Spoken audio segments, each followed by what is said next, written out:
They say nothing disappears without a trace. Whoever said that never met my daughter.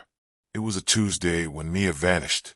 I remember because I had just thrown out the leftovers from the weekend and started organizing her upcoming birthday. She was turning 16 in 3 days. Sweet 16. God, I still can't say that without choking.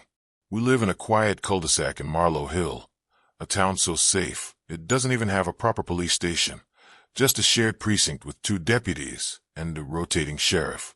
That's how confident people were that crime didn't happen here. But crime happened. It happened to us. Mia had been in her room the night before.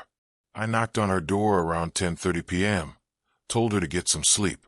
She mumbled something about finishing up homework, and that was that. Her door stayed locked. She had a habit of locking it ever since she turned 13, and decided privacy was sacred. We let her. Why wouldn't we? The next morning, I knocked again. No answer. My gut said something was off, but I didn't panic, not yet. I went downstairs, started the coffee, called up again. When silence answered, I got the key from a hallway drawer and opened the door. The room was empty.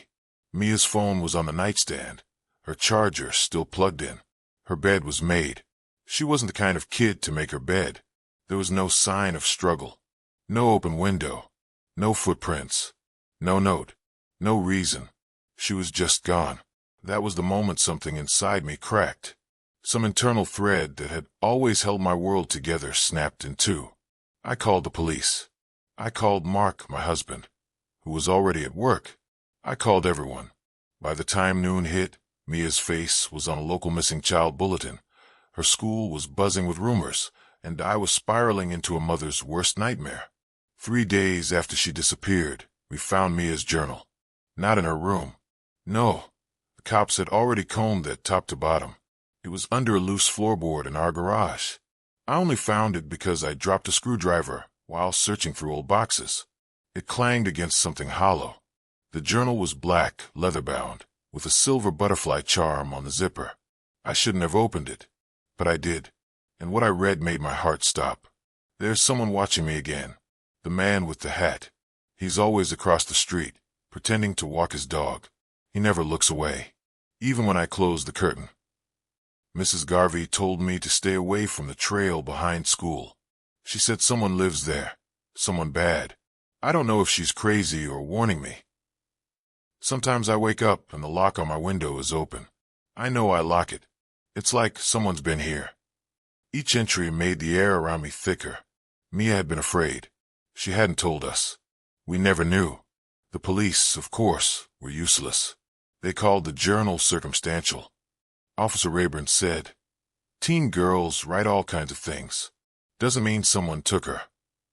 As if our daughter staged an elaborate vanishing act for fun. That night, I reread every page under a flashlight, my hands trembling. One name popped up again and again. Lucas. I didn't know any Lucas. Neither did Mark. But Mia did. She mentioned him 5 times. Each time more cryptic than the last. Lucas said he knows a way out. That he can help me disappear for a while. He says no one listens unless you go silent first. Go silent first. What the hell did that mean? I made a decision. If the police weren't going to do their job, I would. I wasn't just a grieving mother anymore. I was on a mission. I tracked down Lucas. He was real. 17. Wore a denim jacket like a second skin and had a tattoo on his wrist that looked homemade. I found him behind a gas station at Hollow Pines, chain smoking with 2 other boys. When I said Mia's name, he froze. Then he ran. I chased him down a back alley like a woman possessed, screaming, crying, cursing. I don't remember what I said, just the way his face twisted when I finally cornered him behind a dumpster. "She's gone," I said. "She's gone, and you know something." He looked away. "Mia said you could help her disappear. Did you?" Lucas lit another cigarette, his hand shaking. "She asked me what it would be like. To run. To vanish. She didn't ask me to do it." "Then who did she ask?" He hesitated, then whispered. "She was scared of someone." "Who?" He looked me dead in the eyes. "Your neighbor." I blinked. "What?" "The guy next door. The one with the white truck. Mia said he watched her. Said he knew things about her he shouldn't. I told her to stay away, but she said he threatened her. I knew who he meant. Mr. Granger. He lived alone. Retired. Quiet. The kind of man who watered his lawn at 6 a.m. sharp and never spoke more than a few words.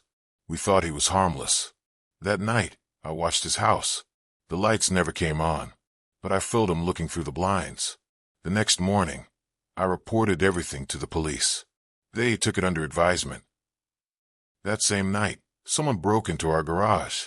Nothing was taken except Mia's journal. 3 weeks after Mia vanished, Detective Rios showed up at my door. He wasn't from Marlow Hill. He used to work major crimes in Chicago before something went wrong with a corruption case, and he got dumped into rural duty. He said he'd heard about the case from a friend in missing persons. Said he wanted to help. I didn't care about his past. I needed someone who cared. We sat at my kitchen table, and I poured everything out. The journal, Lucas, Mr. Granger, the garage break-in, everything. He listened. He took notes. He asked questions the others hadn't. And then he said something that chilled me to the bone. This doesn't feel like a kidnapping. It feels like grooming, like something that was happening under your nose for a long time.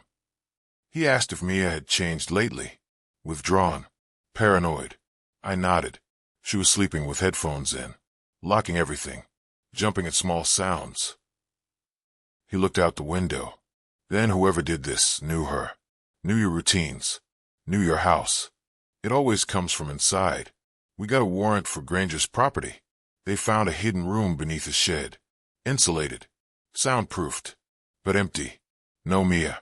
Still, it was enough to arrest him. The case exploded after that. News crews, social media, candlelight vigils. Everyone wanted to know what happened to the pretty girl who vanished from her bedroom without a sound. But we didn't have an ending. Until yesterday. Yesterday, hiker found a shoe. It was deep in the Pine Hollow Trail behind Mia's school. Size 7. Purple stripes. Just like the one she wore. 20 yards from there, they found a body. But it wasn't Mia. It was a different girl. Dead 15 years. DNA matched a cold case from 2 towns over. Mia led them there. Somehow. Because tucked inside the shoe was a note. In Mia's handwriting.